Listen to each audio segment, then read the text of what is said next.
Hi, welcome to your pre-assessment for forestry machine operators base machine. My name's Sarah Chapman, I'm from MJ Woodland Services, and this is a series of videos to help you pass your MPTC forestry machine operators base machine assessment. To do that today I'm joined by Michael Crutchley here. Hi. From MJ Woodland Services. He's an accredited Lantra training provider and an accredited MPTC FMO assessor. Plus, he's active in the job as a forestry contractor for over 20 years, so he's very experienced and he'll be sharing his knowledge today with us. These videos wouldn't be possible without the support from an innovative training scheme called Forestry Focused Future.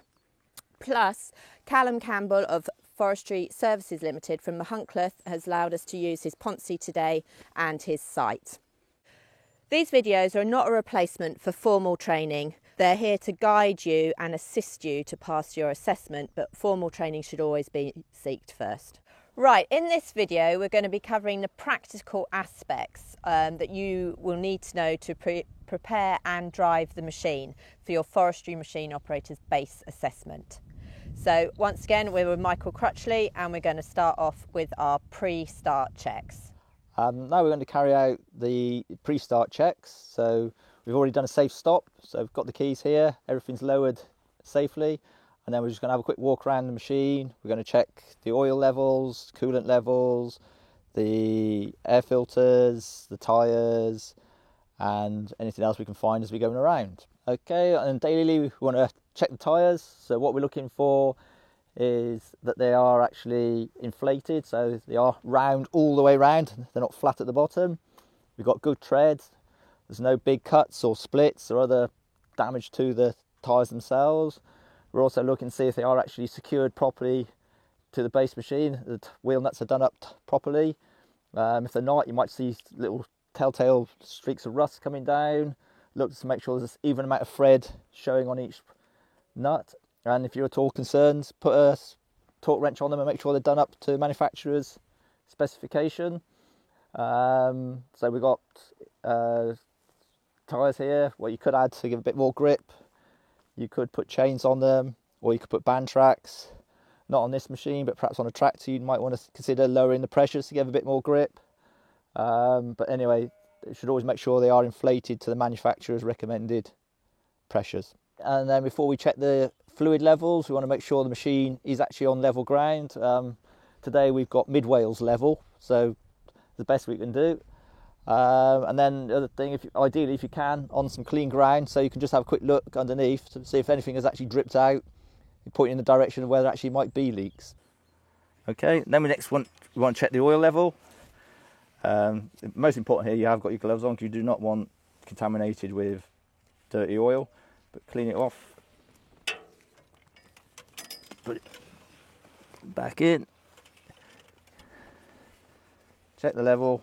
Yep, plenty in there. Obviously it wasn't enough, we'd have to top it up, so yep, put that back down in there.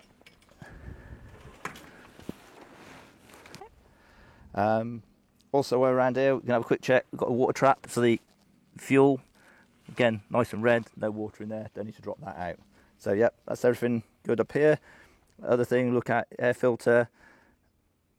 This is basically a one-use thing. The sensor will come on, tell you it's blocked, throw it away.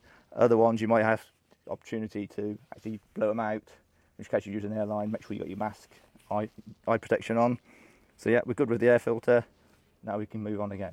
Okay, it's part of the daily check, so then we want to be looking at the hydraulic pipes, looking for the condition. This is a fairly fresh machine, so we haven't got any braided pipes. There's no cracking, no obvious signs of leaks. You know, if we did have a leak, never put your hand directly on the pipe. Use a piece of card. The reason being, high pressure hydraulic will come out, pierce the skin, and it won't lubricate your heart. You'll be dead, or at least in a lot of pain. So. Okay, and now we'll move on and we can check the chassis, any nuts and bolts and loose bushes, grease a few nipples and that sort of thing. So if we look around, looking for missing bolts or loose bolts as we're going around, and then just look generally the condition of everything, looking for cracks, signs of deterioration. And also we're checking the hydraulic pipes, looking for condition, cracks, splits, leaks, abrasion, any other sort of problems bubbling under the covers. These are the what we've done here is the basic checks. What you want to do for your own machine might be slightly different checks, more involved. And then when later on in the series we'll be looking at the forwarder in more detail, or the harvester, and then obviously we come into play all the things to do with the booms and the king posts. Right, so we've done our pre-start checks, and now we can actually get in, start and drive the machine. For your assessment, for a base machine assessment, you're expected to drive the machine forward, reverse, turn left and right. So Mike here now, our most capable driver, is going to demonstrate. Okay, so I'll climb up then, remembering my 3 points of contact from the working at height regulations. Got the non-slip steps.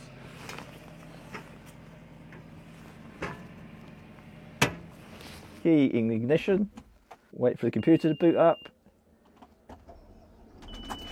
Engine started.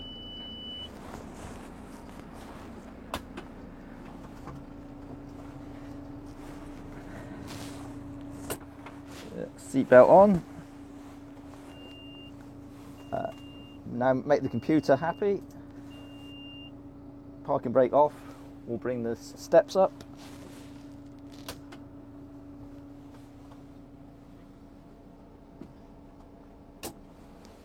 And now check around, make sure we're clear, we can drive forward.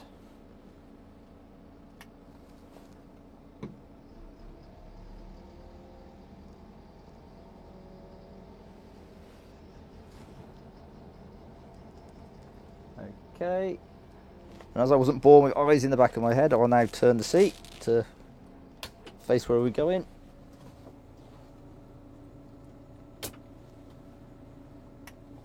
Again, check round, move off.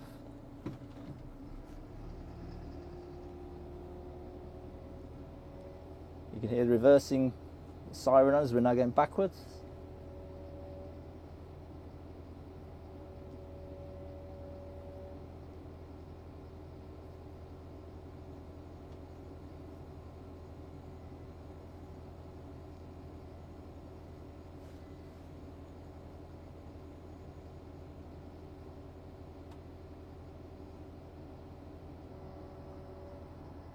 And there's no need to press the brake. As soon as we come off the throttle, it will stop automatically.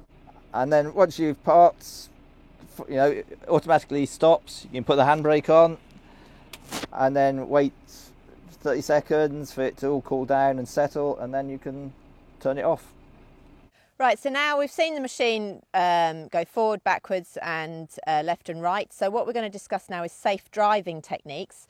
And in your assessment, you will need to demonstrate your knowledge of safe driving techniques. So this might not be actually physically driving the machine, but depending on your site. So for instance, you might not have boggy ground or rough ground. So it will be more of a question and answer format with the assessor on this. So we're going to bring up some topics that might come up during your assessment, which you will need to demonstrate knowledge of. Right, so we've been covering articulated base machine in these videos.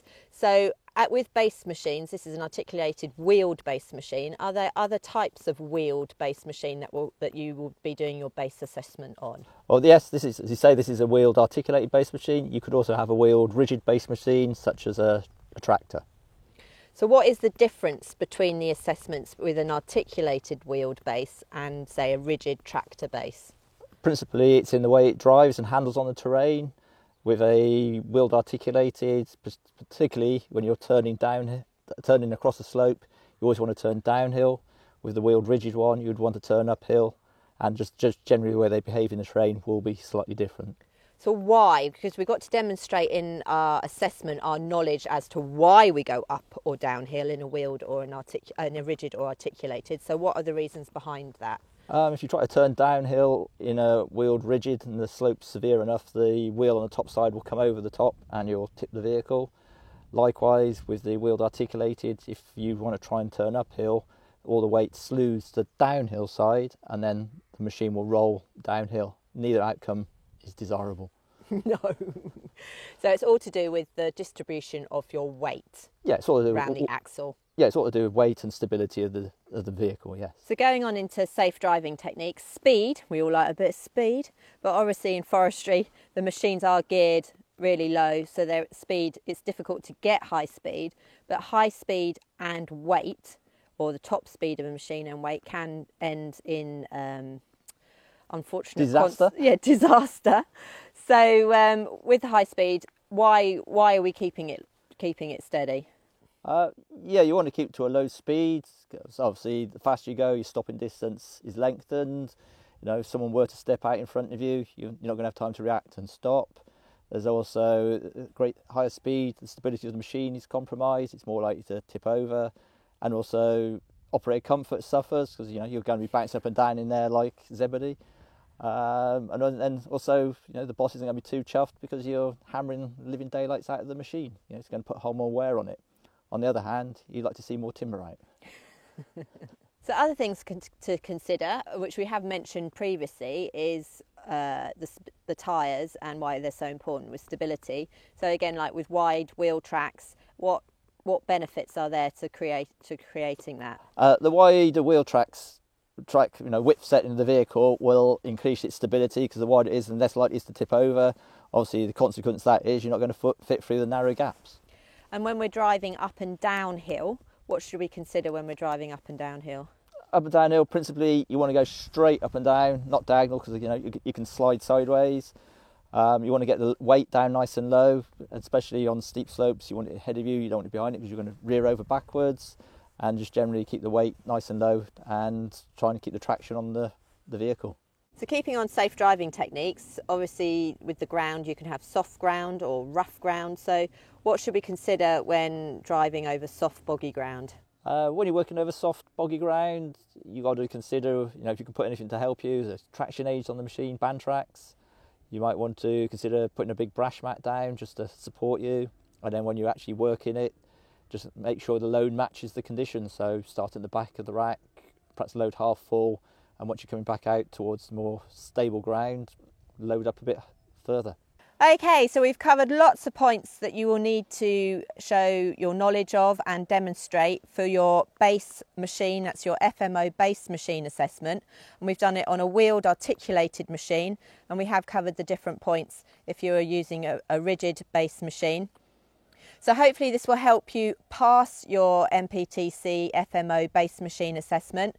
As I said, this is a guide to give you some tips. It's no replacement for getting some formal training. And most importantly, read your MPTC FMO qualification guidance, which should be given to you before your assessment by the company that's registered the assessments for you. We wish you the best of luck. Other guides to look at are the FISA guides again, which we've mentioned previously. So thanks, Mike, for your expert knowledge today. It's been a pleasure.